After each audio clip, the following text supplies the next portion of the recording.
Hello दोस्तों, तो आज हम चरक संहिता का तीसरा अध्याय पढ़ेंगे जिसका नाम आरगवधीय अध्याय है। इस अध्याय में बहिर्परिमार्जनार्थ द्रव्यों जैसे कि लेप, प्रलेप आदि का संग्रह किया गया है। चरक ने सिद्धतम चूर्ण, प्रदेह और लेप की संख्या 32 बताई है। चरक ने बहिर्परिमार्जन हेतु प्रयोज्य 32 लेपों में एक स्वेदहर प्रघर्ष का वर्णन किया है। कुष्ठनाशक 6 सिद्धतम योगों में गोपित्त यानी गोरोचन सरशप तैल की भावना दी जाती है। इस अध्याय में कुष्ठहर लेप 15, कुष्ठादि चूर्ण 1, वातहर लेप 4 और वात रक्तहर लेप 3 बताए गए हैं। रक्तचंदन का बाह्य प्रयोग होता है और श्वेत चंदन का अंतः प्रयोग होता है। अब हम एक एक करके सारे लेप के बारे में पढ़ेंगे। 1. मनःशिलादि तथा तुत्थादि लेप। मनःशिलाले मरीचानि तैलमार्ग पयः कुष्ठहरः प्रदेह। तुत्थं विडंगम मरीचानि कुष्ठण लोध्र च तद्वत्स मनःशिलं स्यात्।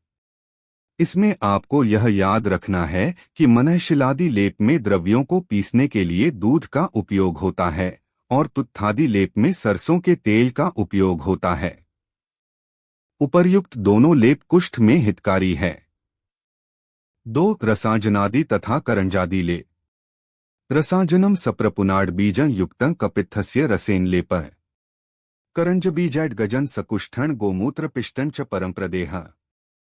इसमें आपको यह याद रखना है कि रसाजनादि लेप में कैथ की पत्ती के रस से पीसकर लेप करना चाहिए और करंजादि लेप में गोमूत्र से पीसकर लेप करना चाहिए। उपर्युक्त दोनों योग कुष्ठरोग नाशक हैं।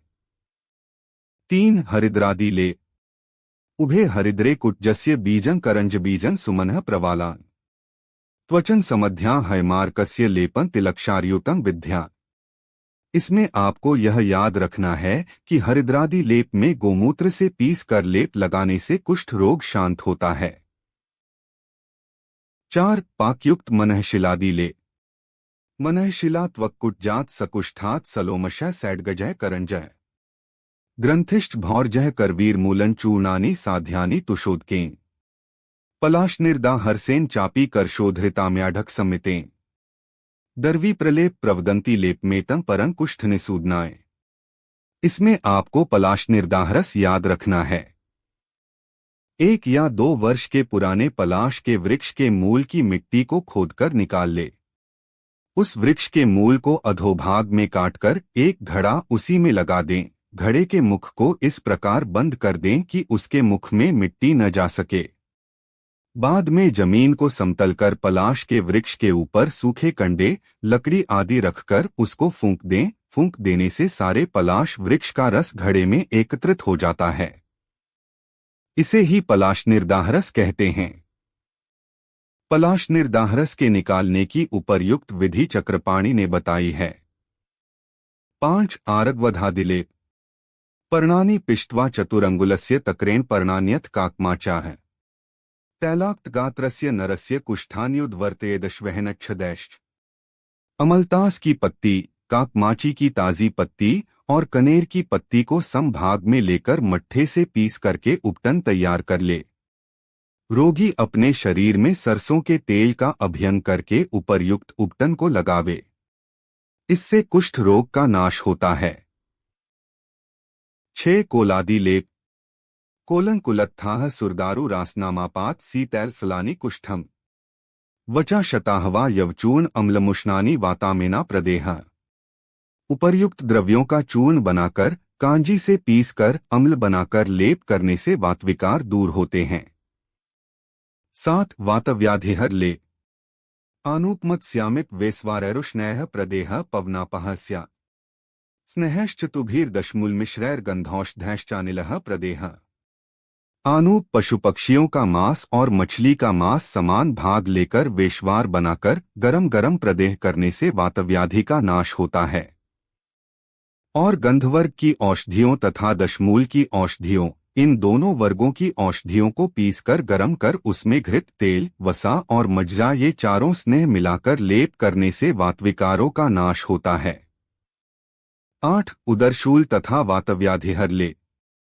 तक्रेन युक्तन यवचूर्णमुपणन सक्षारमर्ति जठरे निहन्या कुष्ठन शताहवा सवचा यवाना चूर्ण सतैलाम्लमुशंती वाते।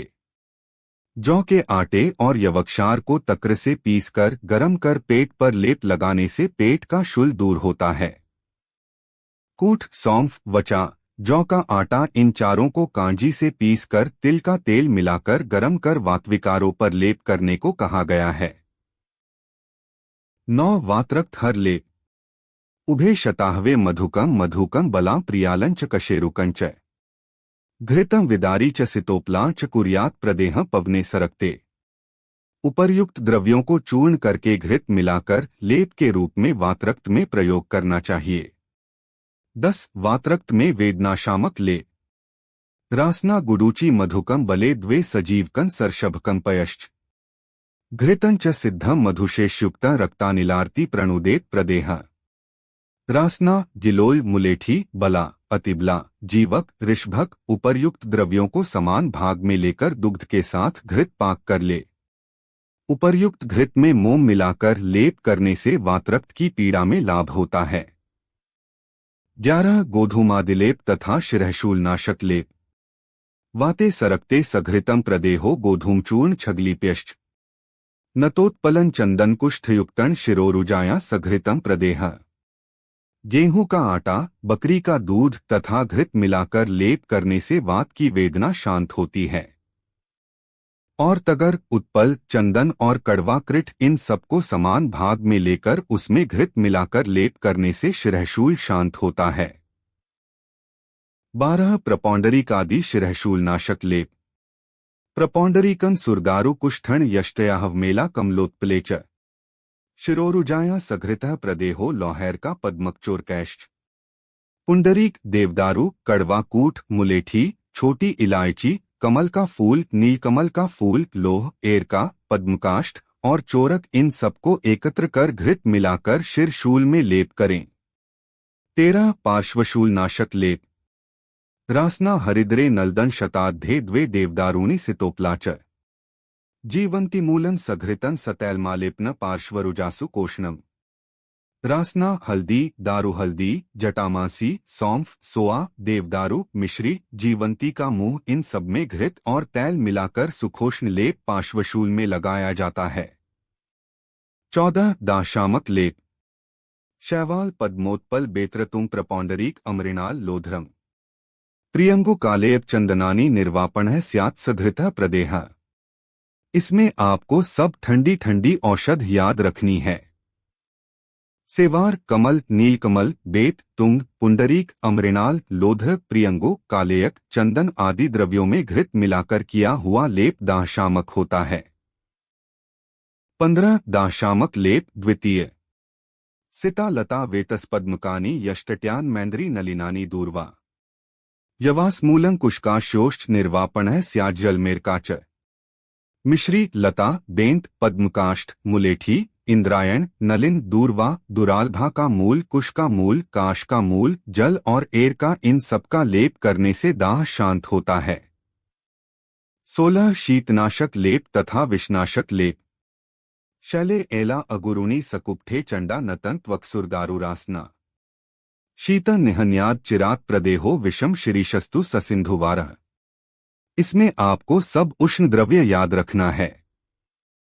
शैले, इलायची, अगर, कड़वा कूट, चंडा, तगर, दालचीनी, देवदारू और रासना इन सबका लेप लगाने से शीघ्र ही शीत का नाश होता है। और शिरीष तथा निर्गुंडी की छाल का लेप करने से विष की शांति होती है। 17 शिरीषादि स्वेदहर तथा पत्रादि दुर्गंधहर प्रदेह। शिरीष, लामंजक, हेमलोध्र, त्वग्दोष संस्वेदहर प्रधर्षः।